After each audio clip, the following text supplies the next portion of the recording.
Okay, I think it's working. Hello, hi Tess, how are you?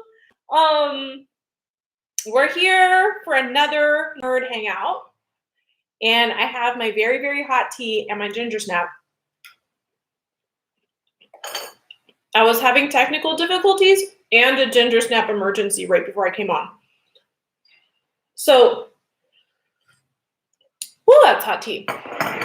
Okay, so today I thought we would do a little bit of show and tell. This is a little bit of show and tell of stuff that I have in my house. Tiny books. So starting with, I thought I would just show you some of like the tiny things that I have in my house. So I've been collecting tiny things since I was a little kid. And this is what I meant to show you during the Mutiny on the Bounty video, but then I had to move my computer. So this is a little bitty ship in a bottle. And it made me think of, oh, it's not going to freeze a whole lot. Well, anyway, tiny ship in a bottle. Another like little tiny thing that I have are tamales, which are some of my favorite foods. As you can, just in case I ever get like pretend super hungry. But in contrast, let's see, I hope it's not freezing again.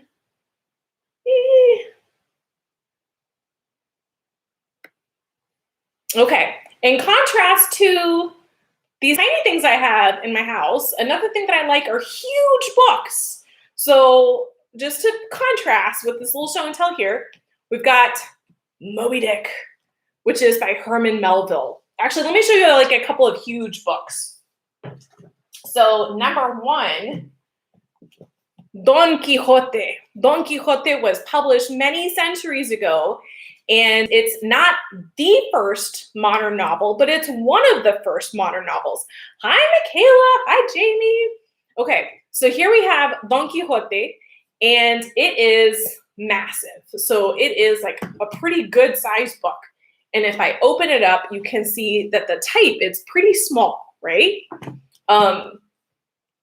And this is a smaller version of Don Quixote because you can even buy some that are hardback that are in big type and they're huge, right? Okay, so here's like a really, really big one. This is another huge one. This is actually one of my all-time favorite books. This is by Charles Dickens and it's called Bleak House. Bleak House, which is a very depressing name for a book. And you can tell since it has all these little flags in it that it's a book that I really like. And I'm going to open it and you can see this also has like teeny, teeny, tiny type. And then this one again, it's Moby Dick. And it's about, see, it's got a ship there. You know, I like books that have ships in them. It's about a captain that gets obsessed with seeking revenge on this white whale. And you can see this white whale. And one of the reasons that I picked this book to show you as a contrast, an example, is because inside the book, the narrator says that if you're going to write a huge book, then you need a huge idea and you need a huge subject matter. So he says, get me an inkwell this big, you know, and to write my big idea about this huge, huge whale, don't give me like a little tiny quill feather. Get me like from a condor, from a vulture, like a huge pen and a big inkwell. So I can write a mighty book, right? And I always have loved that idea of, you know, if you're going to have like a giant idea, then you need like giant everything. But the reason that I'm doing this show and tell is to show you the exact opposite, which is this. You can also have giant ideas in teeny tiny form. So let me tell you something. Let's start with Charles Dickens. So this book that I showed you here, this is Charles Dickens. Nobody read it like this when it first came out. Because imagine that this is like the book that you're reading and you're just walking around with it. It's so huge. But when this book first came out, it wasn't bound like this in a book. It came in little tiny pamphlets, like a magazine. And so as the magazine issues would come out, people would like get to read that part, and you couldn't read ahead. It's like, I remember when the Harry Potter books first came out, you had to wait sometimes like a whole year for the next book to come out. And in Dickens's case, you had to wait months to find out if your favorite character lived or died, or if like the happy couple made it, or like, whatever. But even if you were a big fan of Charles Dickens like me, it's really hard to carry this around, because like after all of the pamphlets have been published, then, they would publish it in like one big book together. But you can see this is really, really huge. So one thing that became popular was to make like pocket editions. And so there's a couple of different ways that you can shrink a book, right? So one of them is that you use really, really, really, really thin paper. It's called onion skin, because it's really thin like onions. Bibles are sometimes printed in it. Another thing that you can do is use teeny, teeny, teeny, tiny print. So this is one of my favorite books. So this is also a Dickens book, but look at the difference, right?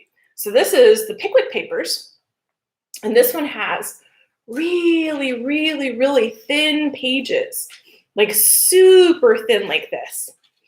I mean, it is like micron thin, and it has this like beautiful leather cover. So when this was published in 1906, if I wanted to carry this around with me, it could just fit in my pocket because it's like flexible like this. Here is another one. This one is, this is not Dickens. This is a playwright, and his name is Oliver Goldsmith. And this one was published in 1823. So in 1823, if you wanted to carry around your favorite TV show, first of all, TV not invented, no electricity. Second of all, you would have to see it like written down, like in a play form, but you can't carry actors and stuff written down for you, or like acting it out. So this is Netflix in your pocket. That's what this is. It's like having Netflix on a mobile device is the difference between having like a huge book like this to having like a play that is in a little size book that you could like carry in your pocket. And this one is made out of leather on the side, and it has the really, really, really thin pages. But then it has something even more awesome, which is the teeny, teeny, teeny, tiny little print. I'm going to show you. You see how little. So those were only printed in Edinburgh, Scotland. So in Edinburgh, Scotland, there were two companies, and their whole company was to print teeny tiny books with teeny tiny little bitty letters. So like when you're making a Word document and it says font and it says font size, those used to be like physical letters that somebody would put into a printing press. So I'm going to show you my collection of little books. So we have like this Dickens one. We have this Oliver Goldsmith one. These guys were a whole set, and there's lots of them. And wherever I travel, I always try to find some. But each one of these is a play. So this one is, I just said they're all plays, but this one is actually a short story. And this is a Charles Dickens short story. And it's little bitty like this. But the type is not too teeny tiny. And here we have a Shakespeare play. This is The Tempest. Lady Windermere's Fan. This is Oscar Wilde. And then this beautiful red one is Salome. That's also Oscar Wilde. Let me tell you something about Oscar Wilde. Oscar Wilde, first of all, was one of the most stylish and funniest writers of all time. And he had a very scandalous life because first of all, he was gay. And back then, that was very scandalous. And it was supposed to be a big secret, but his boyfriend's parents kind of told everybody, and there's a big trial.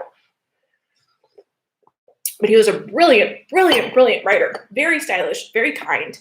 And so he had to run away from England and go to Paris to go live. And when he died in Paris, his statue for his grave is a sphinx, just like the Sphinx in Egypt. And I went to go see it in person. And it's covered in lipstick kisses, like red lipstick kisses from generations of people who have loved his books. I love Oscar Wilde. I think he would have been a very fun person to be around. Okay, these books are in French, but I found them in Mexico. And look how pretty they were. So these are poetry books, and they have a special purpose. So if you have a cover like this, it's not as sturdy as like the leather ones, but it's so fancy. So another fashion, especially in like the 1800s, and I would bet you that this is the early 1900s, just from the style of it. Look, this is a really, really beautiful, like Art Nouveau, has all these natural forms. A really important purpose to have your little pocket version of your French poems is if you like somebody, right? So if you had a crush on, I don't know, a boy or a girl, and you really wanted to show them that you like them, so one thing that you can do is that you can send them flowers, you can send them chocolates, or, you know, if somebody gave you this like really adorable book of French poetry, then you would know, like, number one, that person really likes me, and number two, ooh, they're very stylish. Look, here's another one. So these are like little tiny French books, and then look at this like fun surprise in there. So this is one of the reasons that I like these little books, is because each one is like a little treasure. And something that I'm going to talk to you about a little bit in the middle in a minute is how they're put together. Because in these old, so this, as you can see, this is when it was made. It was kind of a cheap copy, like very stylish, but, you know, paper, not leather bound. And one of the ways you can tell it was a little bit cheaply made is because, look, see how the pages, they're still together. And that is a little bit of a hint as to how that book was made in the first place, which we'll talk about in a minute. So I'm going to set this one aside as like being a really good example. This one, these two are actually modern printing books. I'm just showing you because I think that they are so unusual. So this is a Jane Austen book called Persuasion, and this is a Jane Austen book called Sense and Sensibility. The thing that is so unusual about it is that we usually think of books as going this way, but this book goes this way. So if you are me and you are Miss Shega, then you might want to be on the subway or traveling around someplace, and then I can read my chapters like that. So like when I fold it open, it makes a whole page. But I really do stick this in my pocket sometimes and in my bag when I travel. These are some more modern ones, right? And these guys cheated because the reasons that they're tiny is because they didn't put the whole book. So here's, you know, The Wife of Bath. This is Tolstoy. I have a very funny story about Tolstoy. So there is this, well, actually, I'm going to have to wait for the Tolstoy story. Melville, right? And then I'm going to show you one of my quarantine projects. So when I went away to England to go study books, I decided that when I finished my degree, I was going to buy a prize for myself. So I went to London to the same little alley that supposedly it was like part of the inspiration for Diagon Alley in Hogwarts. It has all used books and antiques. I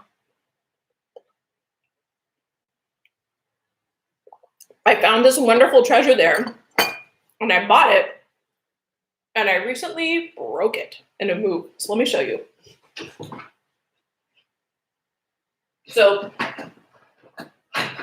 in 1905, there was this book publisher, and sometimes companies used to send a prize, right? Or Like they would want people to buy their products, so they would give free things. So like there would be a bank, and if you opened a bank account there, they would give you a free toaster.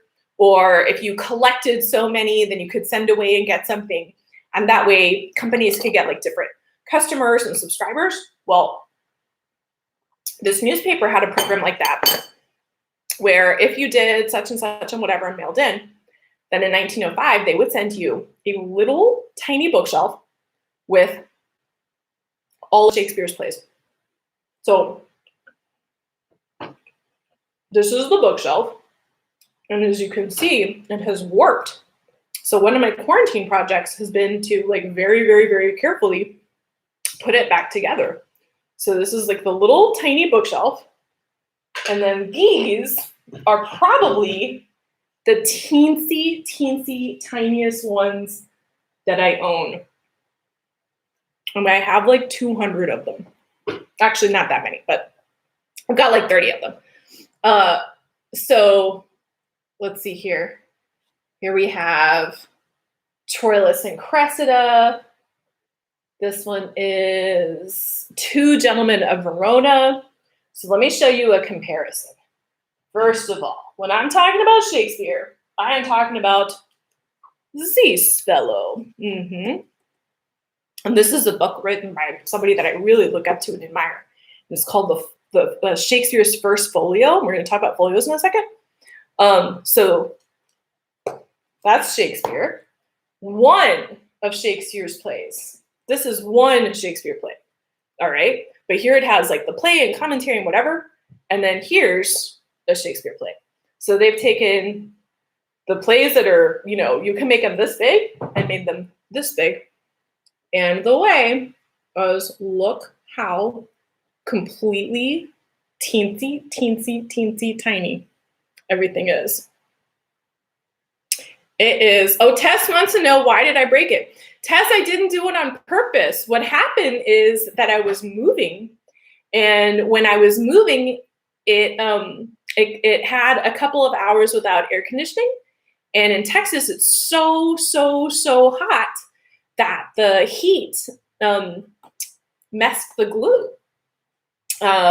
So this is one of the reasons why in libraries and in museums tests, you'll sometimes see a little machine with a needle that goes like this, and it's testing the temperature and the moisture of the air, because books have to have, you really have to take care that they're not too hot, they're not too cold, and especially if they're not too damp. And in this case, it wasn't the books that got messed up, it was the shelf because of the old glue.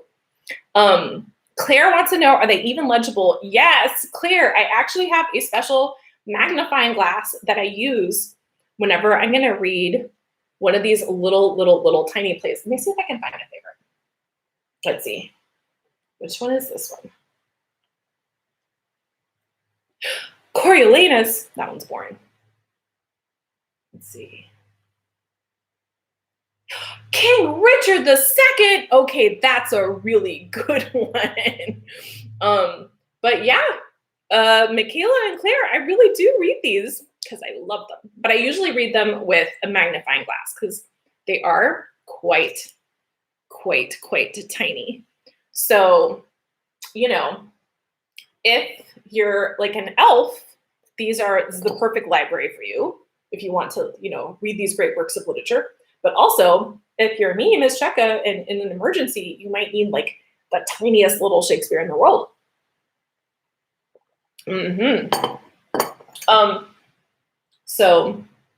So yeah, just like lots and lots and lots of tiny, they are too small for Buddy the Elf.